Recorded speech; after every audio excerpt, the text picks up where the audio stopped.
Boys and girls, welcome to video lesson 2-3, numero dos. Okay, folks, we are on page 12 in your packet. We're going to be finding the roots of polynomial functions. Roots can also be called zeros or the x-intercepts. We know that our solutions to a polynomial function is where the function passes through the x-axis. First thing you need to do is you need to find a first root. This first root may be given to you sometimes. As we can use our calculator, and we can either look at the table or look at the graph and find our nice rational roots. Okay, where it passes through the x-axis or where we have a y equals 0. You may need to guess and check. So using synthetic division, we're going to guess and check, and sometimes our p's and q's are going to help you. And don't forget our complex conjugate theorem. If the first root is imaginary, then we know that its conjugate is also a root. We have our first root. We're going to divide it in. Our quotient is going to be now the depressed polynomial. Okay, so we have a new polynomial that's a lower degree, so that's our depressed polynomial. And from there, we're going to keep on solving using our depressed polynomial. Sometimes by either factoring and the quadratic formula, and we'll do a couple and it'll make more sense. All right, boys and girls, solve. Use your calc. I'm going to let you use your calculator here. Use your graphing utility to solve this polynomial. So go ahead and throw that into your calculator right now. And why don't you graph it with a zoom 6? Graph it with a zoom 6. Let's see what happens. Okay, in the zoom 6, you should get this picture right here. Here's our third degree polynomial function. Notice the end behavior on the left is down, the end behavior on the right is up, and we have a bump up here somewhere, we have a bump down here. Okay, but more importantly now we're looking for the roots. We have a root here at negative 2, we have a root at positive 2, and we have a root at 4. So far we have 4 roots. If you hit second graph, we're going to look at the table. We're going to look at the table. Now, sure enough, we see we have roots, we have zeros, we have solutions, right? We have x-intercepts. A 0 at negative 2 when x is negative 2, y is 0. We have roots at negative 2, at 2, and again at 4, so you can check it either which way. So right now, folks, we know we have roots. Now let me get out my marker. We know we have roots at negative 2, at 2, and at 4, which means now I'm going to have factors. So I'm going to have factors of x plus 2, x minus 2, and x minus 4. So in factored form, our polynomial looks like this. So we can see our roots now of negative 2, positive 2, and positive 4. We can see our roots right now. And I'm hoping you can see that this is actually factorable by grouping. I can pull out, I'm going to group 2 and 2, 2 and 2. Because I have a negative sign right here, I'm going to change this sign right here to negative as well. I'm going to pull an x squared out of the first 2 terms. That leaves me with an x minus 4. Then I'm going to subtract, pull a 4 out of the second 2 terms. So I have an x minus 4 left. I'm going to pull the x minus 4s out. Pull the x minus 4s out, so I have x minus 4. And I'm left with x squared minus 4. Of course, x squared minus 4 can be factored. I'll do that in black. Can be factored. X squared minus 4 could be x minus 2, x plus 2. So sure enough, we see that was factorable. Okay. The other thing to just think about are p's and q's. Notice that these 3 factors, the ending terms, 2 times negative 2 times negative 4 is going to multiply to, and this originally was positive 16. So our p's are going to be plus or minus all the factors of 16 because these 3 parts of the binomials are going to multiply to the last terms.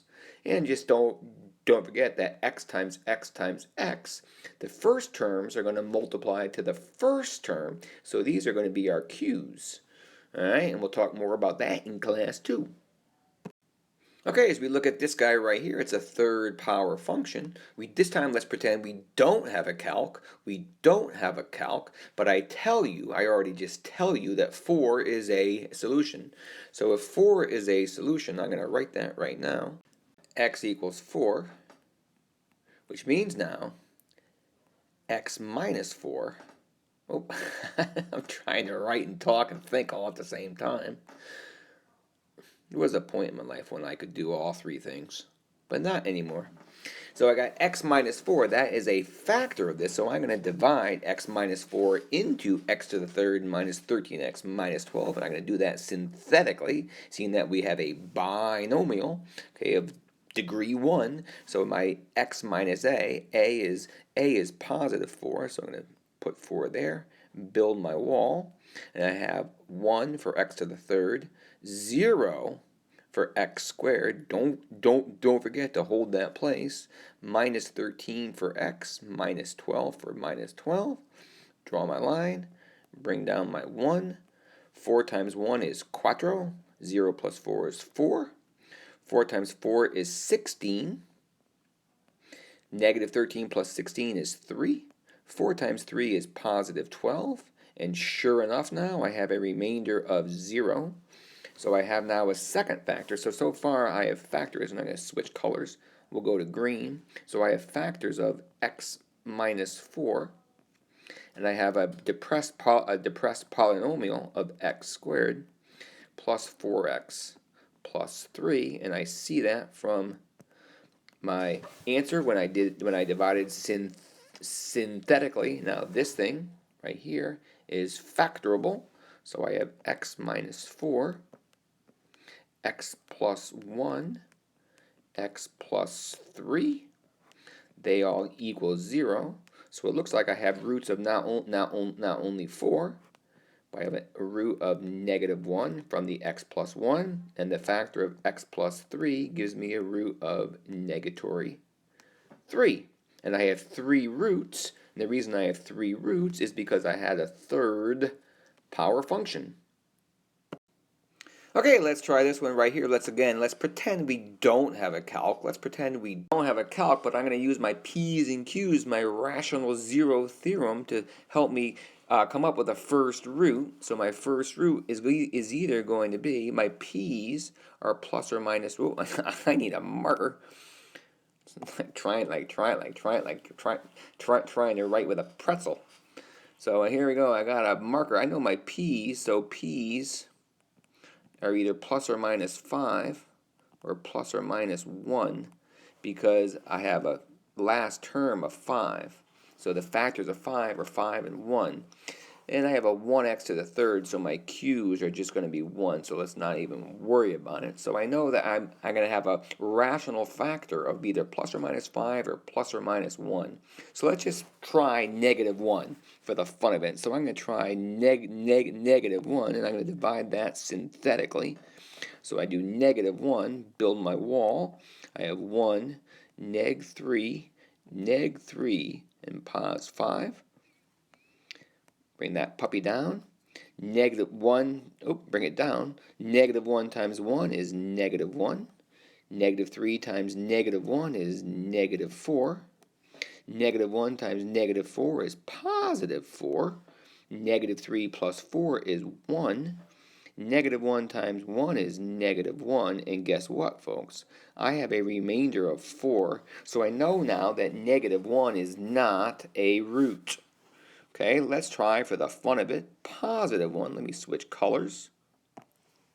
So I'm going to go 1, and I'm going to build my wall. And I have 1, neg 3, 5. Whoop! I'll do this faster this time because you guys know how to do this synthetically. I got 1. 1 times 1, neg 2. 1 times neg 2 is neg 2. Neg 3, neg 2 is neg 5. This is fun.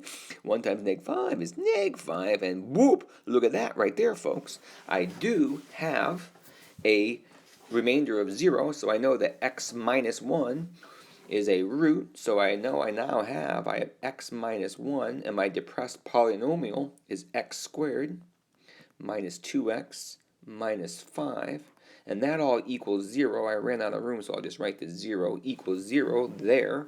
So now I'm just going to use my quadratic formula for right here, because this is not factorable. So I'm going to use my quadratic formula, and we're going to do negative, negative, so we're going to do negative b. So far I'm sorry, let me just write this. I have x equals 1. Quadratic formula real quick, because you guys know how to do it. I'm going to have x equals negative b, so that's 2, plus or minus the square root of b squared, that's going to be 4 minus 4 times a times c, which is negative 5, all over 2a. It looks like my other two roots are going to be x equals 2 plus or minus the square root of 4 minus negative 20 is going to be 4 plus 20 is 24, all over 2. It looks like my final two answers, I can pull a 4 out of here. So I'm going to have 2 plus or minus 2 root 6. So it looks like I have 1, my other two answers, and again, I know you guys know how to do this, is going to be 1 plus or minus root 6. The 2's we're going to cancel. Okay, so if you remember, we had a root of x equals 1, and we also had a root of x equals 1 plus or minus root 6. Well, 1 plus root 6 is going to be this root right here. It's not rational, it's an irrational root, but there it is. It's still a real root, and 1 minus root 6 is going to be right there. So it's not a rational root, but it is a real root.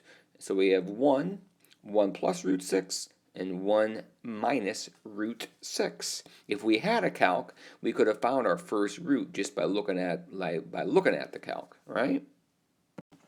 All right, folks, one more problem, and then we're done. We're going to use Descartes' rule of signs right now to find the nature of the roots of this polynomial function. No, it's not a function or an equation. Good thing Mr. Milch isn't here. Better put that in equals 0 there. So let's find the nature of the roots. We know we're going to have 5 roots. We're going to have 5 roots because this is a 5th power function. Let's find out whether they are positive or negative or imaginary. They're either going to be positive, negative, imaginary, or 0. Of course, we don't have any 0 roots because I have a y-intercept of negative 2. Okay, so we already know that 0 is not one of our roots. Descartes' rule of signs, and we're going to start by letting x equal any positive number, and all we're going to do is we're going to write down the signs of each of our terms. So let me get my marker. Okay, I got one. If x is a positive number, our first term is going to be positive because it's 4x to the 5th. The second term is going to be negative because it's negative 8x, so it's negative. The third term is negative. The fourth term is positive. The fifth term is positive, and the sixth term is negative. Do we see where we're getting those, folks? So now all we're going to do is we're going to count the number of changes in our signs. So the signs change from the first term to the second term. It goes from positive to negative. The signs change right here from the third term to the fourth term. It goes from negative to positive, and the signs change again from the fifth term to the sixth term, from positive to negative. So we have positive 3 sign changes. We're going to do the same exact thing now for negatives, and I'll do that in a different color. We'll do that in green. So if x were a negative number, let's figure out what's going to happen here. So if x is a negative raised to the 5th power is going to be negative. So we have a negative. Now a negative raised to the 4th power is still going to be positive. So this is still a negative term because it's negative 8x to the 4th, so a negative of a positive. This, of course, is going to be positive because a negative raised to the 3rd is negative, and we have a negative negative, so that's positive. And then we have a positive again because a negative squared is positive.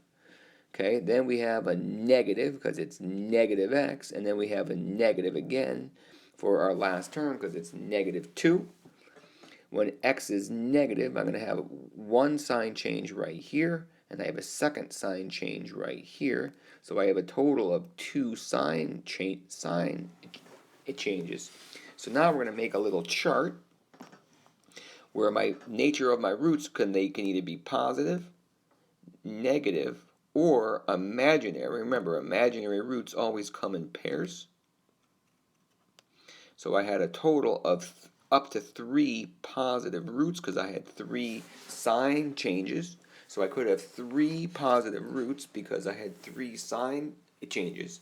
I could have up to 2 negative roots because I had 2 sign changes. No more than 3 for positive, no more than 2 for negative, which means if I have 3 positive and 2 negative, that's already 5 roots, which means I would have 0 imaginaries. Now the other option is to have 1 positive root because I can always go down in pairs. I got to go down by 2s. So I could have 1 positive root, 2 negatives, which means I only have 3 roots so far, which means I have to have 2 imaginary roots. And notice that the imaginary roots are going to come in pairs.